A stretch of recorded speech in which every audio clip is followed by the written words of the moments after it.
This slidecast treats muralism and social art in the 1920s. We're going to focus on Mexico because, of course, it is Mexico that had the social revolution and political revolution called the Mexican Revolution between about 1910 and 1920.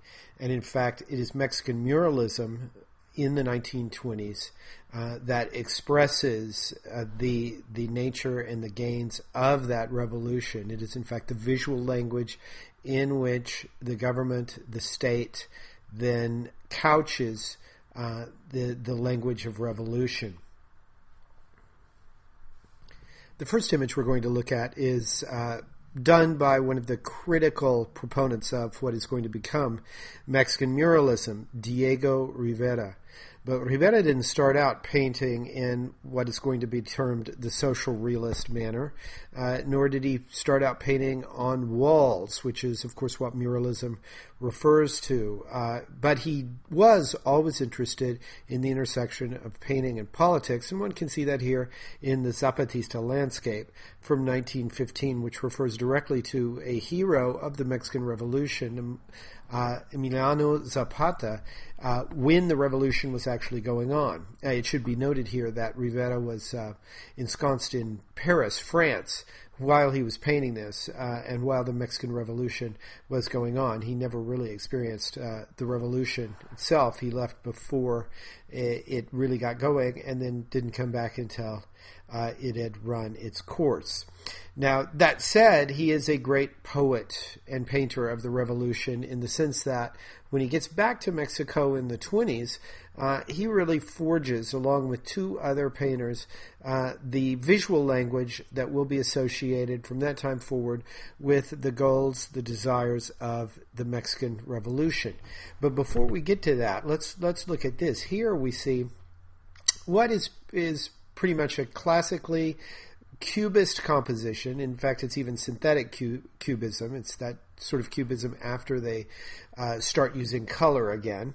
And of course, he is in 1915 in the thick of it. This would have been a fairly advanced painting style in 1915, although Picasso and Braque had been doing it for some time earlier. This was definitely not your average painting style. And one of the things that clues you to this is the fact that everything's faceted. It really looks as if you might be seeing things from several different angles. And while there are easily recognizable snippets of indigenous cloth, a gun, perhaps a hat, everything is put through a sort of blender of faceting that the Cubists were very fond of.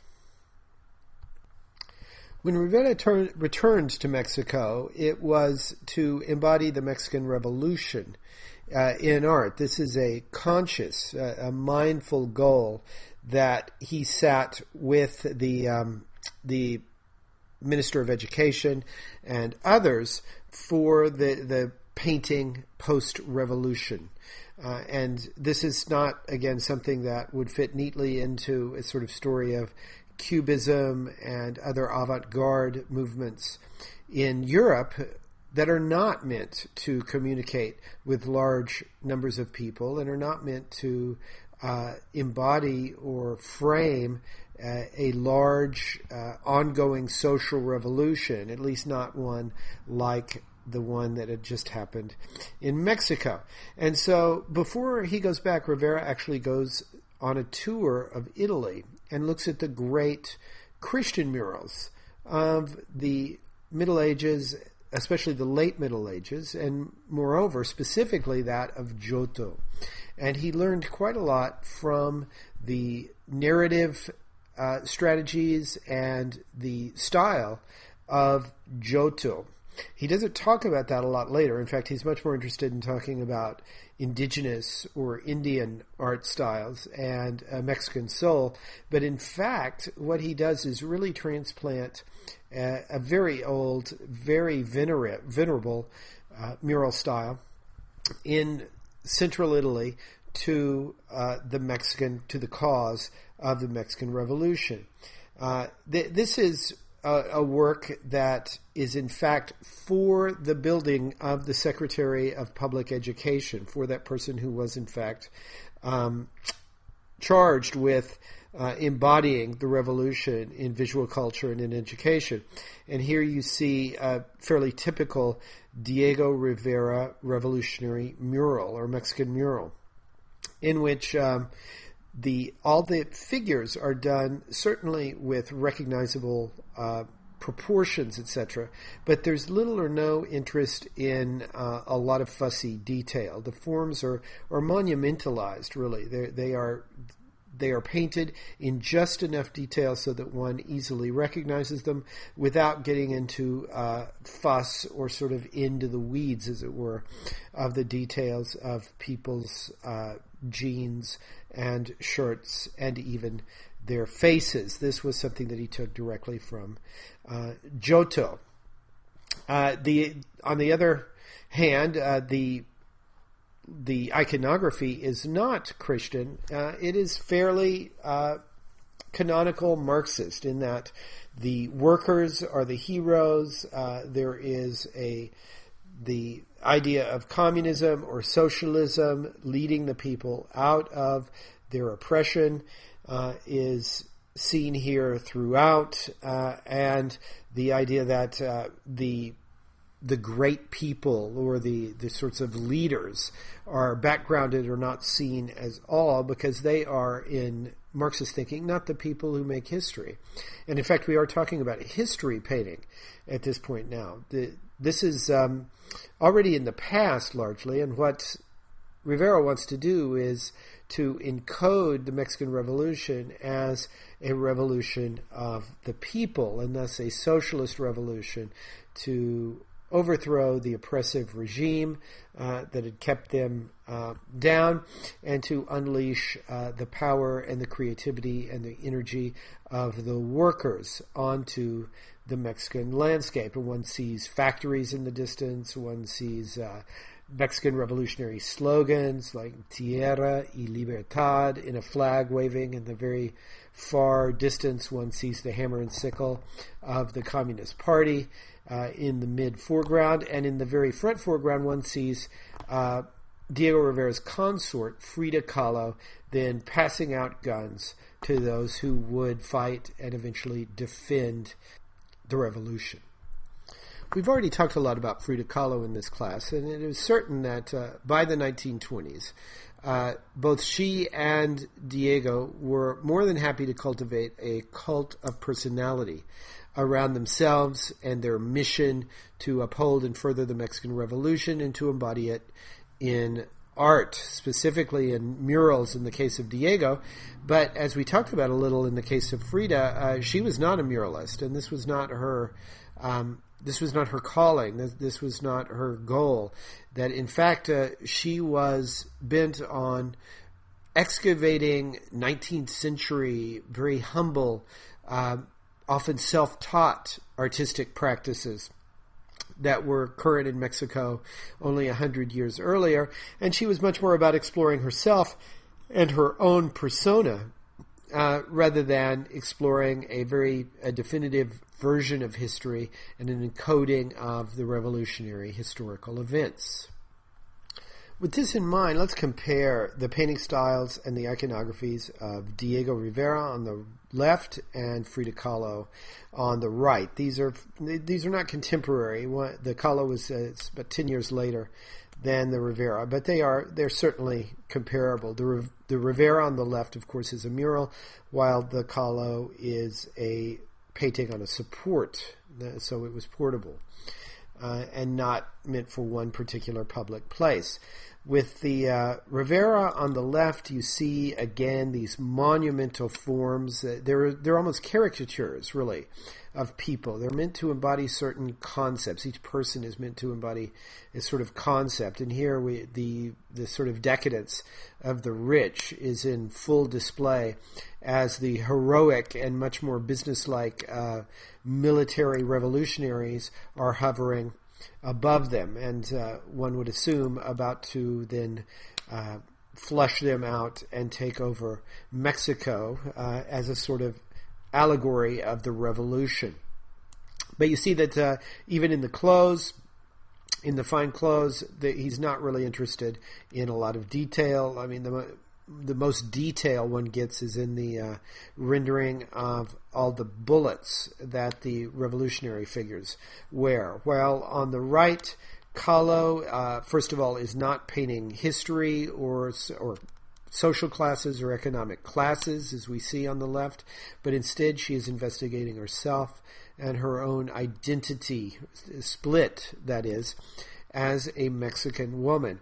And here we do get a lot more detail, a lot more interest in detail, because she's very interested in the clothes and the signing system that is the clothes. What do these clothes mean?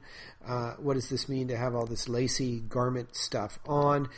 She's going to draw that out for us in some detail. And in fact, that goes directly with the fact that on the left, we're talking about a Spanish colonial or Spanish 19th century bourgeois woman or middle class woman, or I should say European or Criollo.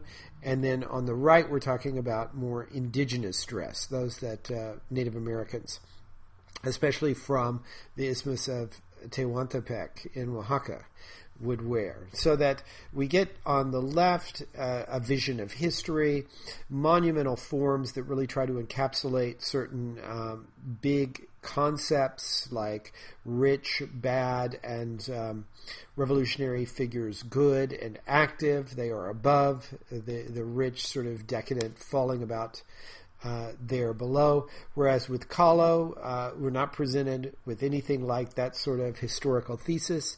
Instead, we're given two versions of herself which are inextricably linked. I mentioned at the beginning of the slidecast that there were not one but three important muralists. Well, we've met one at some length, Diego Rivera. The most important secondary figure behind Rivera is certainly Jose Clemente Orozco, composition from whom you see here. This is part of a much larger mural cycle in the Hospicio Cabañas in Guadalajara, Mexico, done a lot later than Rivera's great works in the 20s. Orozco really came into his own in the 30s. And the thing about Orozco is that, like Rivera, he was very, very comfortable working on these grand mural projects for public consumption. And like Rivera, he was very, very interested in communicating a certain overarching view of history. But unlike Rivera, he did not buy the sort of neat, clean Marxist vision of the rise of the working class and its eventual ascension in the Mexican Revolution. And in fact, Orozco comes back time and again, as he does here, to the troubling aspects of Mexico's history. And not that Rivera wasn't quite comfortable in denigrating the conquest, but Orozco seems to find man's struggle against other man everywhere, including in revolutionary times, including amongst indigenous people.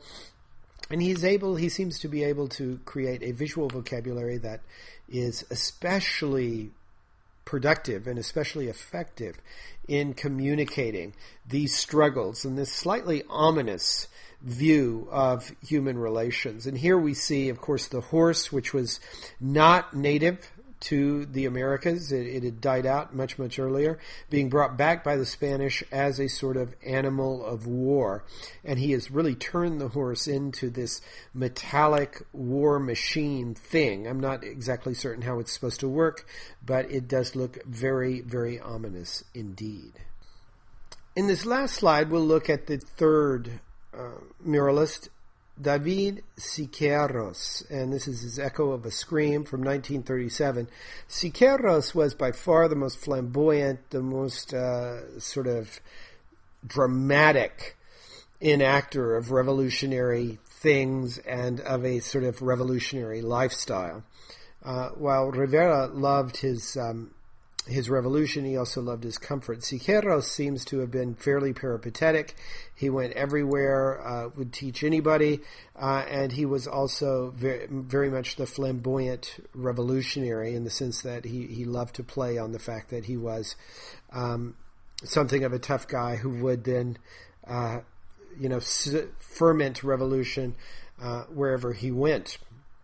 But his art really oftentimes doesn't, for me, hold up to all that desire and all that energy and all that drama.